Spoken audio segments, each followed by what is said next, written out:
السلام علیکم ناظرین، میں بشیر خٹو کو امید کرتا ہوں آپ سب لوگ خیریت سے ہوں گے۔ ناظرین، دو چار پیش رفت ہے، اس پہ آپ کے ساتھ اس چھوٹے سی ولاگ میں کوشش کروں گا تفصیل سے بات کر سکوں۔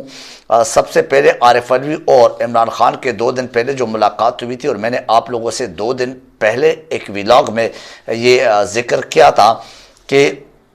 عارف علوی عمران خان کے ساتھ ملاقات کے لیے آئے تھے، پھر واپس چلے گئے تھے، پھر دوبارہ واپس آ گئے تھے، اور اس وقت میں خود بھی زمان پارک میں موجود تھا۔ تو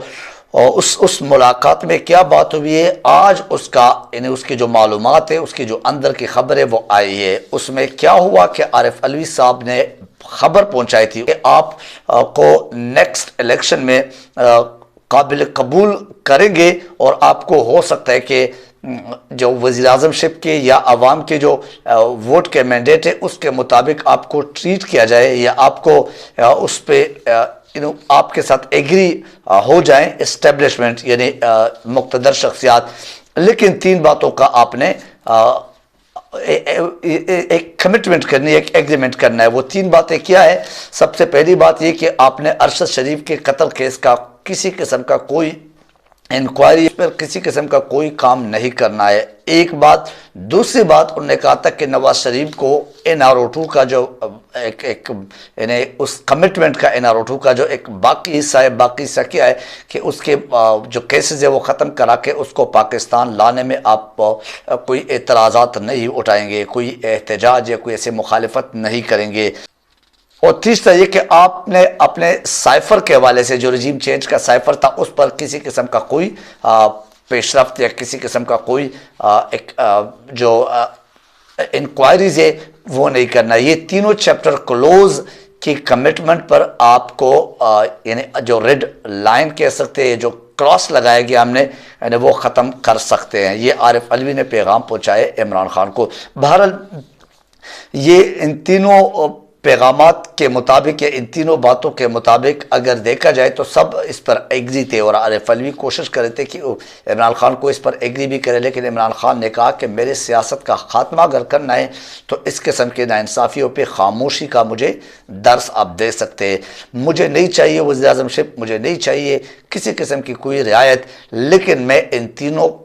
کو اگنور نہیں کر سکتا۔ یہ تینوں کیسز انجام تک پہنچائیں گے، ہم وزیر اعظم بنے یا نہ بنے، ہم حکومت میں آئے یا نہ آئے، ہم الیکشن میں جیتے یا نہ جیتے، لیکن میرے سیاست کا جو محور ہے وہ اسی انصاف کے ساتھ اور اسی طرح کے ہی جو معاملات ہیں اس کو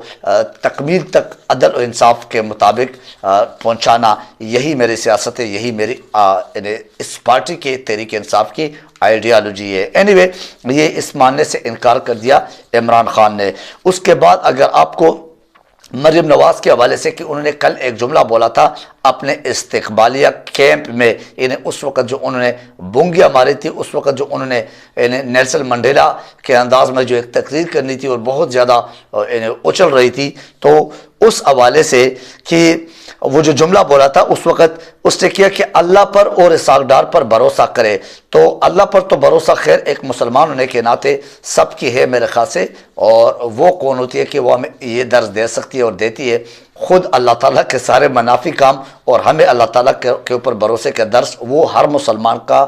یہ یقین ہے، یہ عقیدہ ہے کہ وہ ہوتا بھی اور کرتا بھی ہے ہر وقت۔ اسحاق ڈار پر بھروسہ یہ سمجھ سے باہر ہے۔ اسحاق ڈار پر بھروسہ کرو، عمران خان پر بھروسہ نہ کرو۔ اسحاق ڈار پر بھروسہ کرو اور عمران خان کے شوکت ترین پہ بھروسہ نہ کرو۔ ان کو رجیم چینج کے تھرو نکال دے، ان کو ٹائم نہ دے، وہ ٹائم کے ساتھ جو ہے نا وہ آگے نہیں بڑھ سکتے اور اچائی نہیں لا سکتے، لیکن اسحاق ڈار لا سکتے کیونکہ وہ خاندان کا بندہ ہے، کیونکہ وہ اپنے گھر کا بندہ ہے۔ اور اسحاق ڈار پہ بھروسہ کرو، اپنی پارٹی کے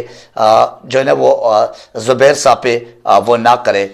بھروسہ نہ کرے، زبیر صاحب کو ٹائم نہ دے۔ اور اسحاق ڈار پہ بھروسہ کرو لیکن مفتاح اسماعیل پر بھروسہ نہ کرے، وہ بھی اسی پارٹی کا، اسی حکومت کا جو PDM حکومت ہے، PMLN کی طرف سے وزیر خزانہ تھے، لیکن اس پر بھروسہ نہ کرے۔ اینی وے، وہ پارٹی کا تو تھا لیکن وہ اپنے خاندان کا نہیں تھا، وہ اپنے رشتہ داری کا نہیں تھا۔ وہ مہنگائی مقام مارچ بلاول کا، پھر فضل الرحمان کا، پھر مریم نواز کا، اور پھر ان تمام پی ڈی ایم کے باقی حواریوں کا، کہ عمران خان کے دور حکومت میں جو کہہ رہے تھے کہ مہنگائی مقام مارچ کریں گے، کوئی کراچی سے آ رہے تھے تو کوئی پشاور سے نکل رہے تھے تو کوئی پتہ نہیں لاہور سے، پنجاب کے تمام جتنے بھی چھوٹے بڑے شہر ہوئے اس سے ہوتے ہوئے ایک مارچ نکال رہے تھے، اور اسلام آباد تک جانے کے لیے لوگوں کو اکٹھا کر رہے تھے، لوگوں کو ورغلا رہے تھے۔ وہ مہنگائی مقام مارچ ابھی کدھر ہے ان کا؟ اب یہ لوگ زندہ ہے کہ نہیں؟ اب یہ لوگ اس پاکستان کے عوام کے ساتھ ہے کہ نہیں؟ ابھی ان کو احساس ہے پاکستان کے عوام کا اور پاکستان کے جو 80% غریب طبقہ ہے ان کا، یا نہیں؟ یعنی اسحاق ڈار نے یہ جو 35 روپے ڈیزل، 35 روپے پیٹرول فی لیٹر، اور اس کے علاوہ اس کے جو اثرات اور آنے ہیں، پھر آئی ایم ایف کے جو شرائط میں سے عوام کے اوپر بم گرانے والے شرائط تھے وہ قبول کیے، اور پلس آپ اس کے اوپر جو اور خوردنوش کی چیزیں یا باقی جو معاملات ہیں وہ جو مہنگے ہونے، اس پر کوئی مہنگائی مقام مارچ یا کوئی جو ڈیپ پاکٹ میڈیا ہے وہ کچھ بول رہے ہیں؟ تو بہرحال مریم نواز کو یہ بھی یاد دلائیں کہ آپ آ تو گئی پاکستان، لیکن آتے ہی آپ کے ساتھ اسحاق ڈار نے کیا، اور ان عوام کے جناب غم و درد میں آپ اور نواز شریف کو جو نیند نہیں آتی ہے اس کا آپ ابھی جواب دے دیں، اور عوام کا سامنا کرے، اور عوام کے بیچ میں آ کے یہ بولے کہ ہاں یہ غلط ہوا ہے، تو ہم مان لیں گے کہ واقعی آپ عوام کی خاطر سیاست کرتی ہے۔ نواز شریف اور مریم نواز جو ہے وہ ان کو بہت عوام کا احساس ہے، یہ مریم نواز نے کل بولا تھا، اور اس احساس کا حقیقت میں یار کچھ سمجھ نہیں آتے۔ یہ منافقت کی عادتیں، منافقت کی باتیں، منافقت کی سیاست، اس نے تو اس اسلامی جمہوریہ پاکستان کو حقیقت میں تباہی کے دانے پہ پہنچا دیا، اور حقیقت میں بنانا ریپبلک بنا دیا ہے، اور اس میں تبدیل کر دیا گیا ہے۔ اچھا خاصا پاکستان چل رہا تھا، اچھا خاصے جو نا عوام خوشحال زندگی گزار رہے تھے۔ میں مانتا ہوں کہ مہنگائی تھی، لیکن 2 سال کرونا کے وبا جو ہے وہ آئی تھی، اور اس سنس میں اس کے باوجود بھی اگر عمران خان نے اس سے کم سے کم آپ کہہ سکتے کہ 1000 گنا بہتر ایک معیشت سنبھالی تھی، یا جیسے آپ کہہ سکتے کہ عوام کے اوپر بوجھ نہیں ڈالا گیا تھا جیسے ان لوگوں نے کر دیا 10 مہینے میں پاکستان کال، تو یہ منافقت کی جو دنیا ہے یہ ہمارے کب ختم ہوگا؟ کیا اس میں عوام قصوروار ہے یا ہمارے حکمران قصوروار ہے؟ کیونکہ ہمارے عوام کے بھی اس میں قصور ہے، وہ بتائیں گے بعد میں، یعنی کسی نیکسٹ ویلاگ میں انشاءاللہ۔ ایک مذہبی اور الحاج زرداری کے اوپر عمران خان کا جو سنگین قسم کے الزامات ہیں، اس کے رد عمل میں بلاول اور جو پیپل پارٹی کے زرداری آئیڈیالوجی کے، زرداری کے ذہنیت کے جو سیاست کرنے والے، وہ تکلیف دہ واقعی لگا کہ ایسا تکلیف دہ جیسے کہ ماضی میں زرداری مکہ مکرمہ میں وقت گزارے تھے، اور وہ حقیقت میں مکہ مکرمہ کے ہی ان کی جو نا ماضی کے ایک ریکارڈ ہے۔ تو اس پر میں ان سے سوال کرتا ہوں کہ اپنے فیملی اور دوستوں نے جو زرداری پہ الزامات لگائے تھے، اور اس سے بھی زیادہ سنگین الزامات، انہیں قتل کرنے اور کرانے کے الزامات، یہ تو صرف ایک سازش میں، منصوبے میں عمران خان نے بولے نا، تو وہ اس کے ٹریک ریکارڈ کو دیکھ کر یہ تو یقینی ہے کہ ایسا ہو سکتا ہے، لیکن اس پر جو الزامات لگائے اس کا جواب تو دے دیں۔ اس کو بھی اتنا آپ نے سنجیدہ لیا تھا کہ اس کو بھی آپ لوگوں نے عدالتوں میں چیلنج کرنے کا، عدالتوں کو اس طرح نوٹس لینے کا کہا تھا، یا صرف عمران خان کے لیے سارے عدالتیں اور سارے نوٹسز اور سارے جو ہے نا قانون و آئین جو ہے نا بنا ہوا ہے کہ ان کو پکڑنا ہے، ان کے الفاظ کو پکڑنا ہے، ان کے جملوں کو پکڑنا ہے؟ اینیوے، بے نظیر بھٹو کے قتل کا یہ پیپل پارٹی والے خود کہتے تھے، اور آپ سب گواہ ہیں اس کا۔ پھر ان کی بھتیجی فاطمہ بھٹو، یعنی بے نظیر کی بھتیجی فاطمہ بھٹو نے اپنے والد کے قتل کا الزام بھی اسی زرداری پہ لگایا گیا تھا، اور 2 ججز کا قتل کا الزام جو کہ سندھ میں 2 ججز کا اور ایک جج کو اپنے بیٹے سمیت قتل کیا گیا تھا، اس کا الزام بھی لگایا گیا تھا۔ تو وہ بھی عدالتوں میں چیلنج کرنے کا کوئی ایسا منصوبہ ہے، کوئی ایسا سوچ ہے، کوئی ایسی ذہنیت ہے، خیال ہے، یا وہ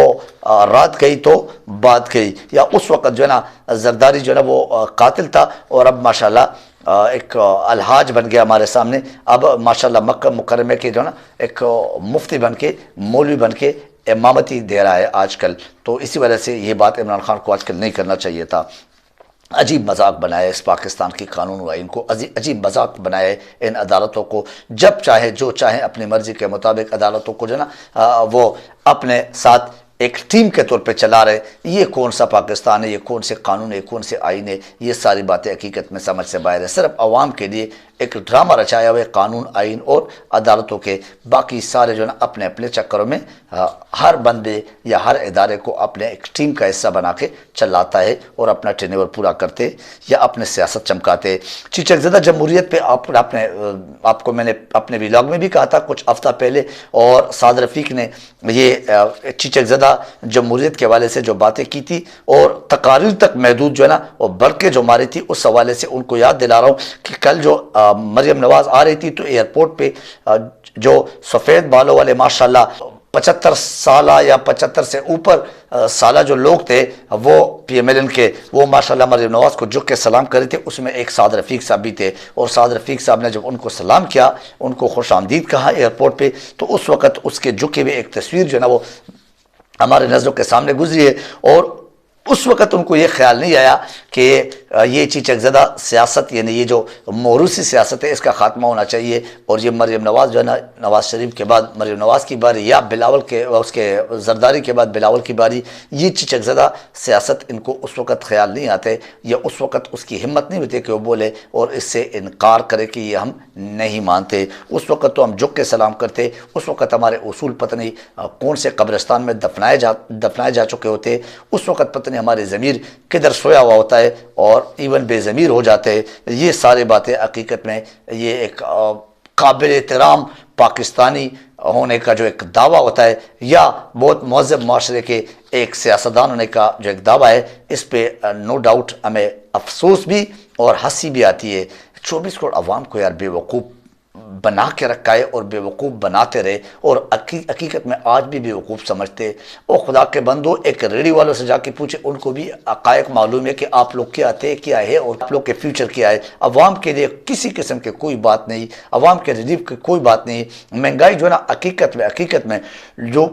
مڈل کلاس سے اوپر یعنی اپر مڈل کلاس لوگ تھے ان کے بھی جو ہے جینا حرام ہو گیا ہے، لوور کلاس تو چھوڑ ہی دے۔ تو پھر آپ نے یار یہ غربت ختم کرنی تھی یا غریب کا خاتمہ کرنا تھا؟ حقیقت میں تو آپ نے پاکستان میں 80% جو غریب ہے اس کا خاتمہ کر دیا ہے، اور عوام سے ریل میں ایک انتقامی کارروائی، ایک انتقامی انداز میں بدلہ لینا، یہ کہہ تو نہیں سکتے یہ لوگ لیکن حقائق ایسا ہی ہے۔ تو اس میں ایک اور آنے والے جو مہنگائی کا ایک طوفان ہے، اس کے لیے آپ کو ذہنی طور پہ تیار کریں، اور آپ کو بتا رہے بڑے مشکل فیصلے کرنے ہیں، بڑے سخت فیصلے کرنے ہیں۔ اپنے لیے کوئی فیصلہ نہیں، اپنے لیے جو فیصلے ہوئے تھے وہ بھی کیسز کی صورت میں ختم کر دیے، اور ہمارے لیے عوام کے لیے مشکل فیصلے کرنے ہیں۔ بہرحال آج کے اس ویلاگ سے مجھے اجازت دیجیے، اپنا خیال رکھیے، اپنے اس چینل کا خیال رکھیے۔ Thank you very much. Allah حافظ الناصر۔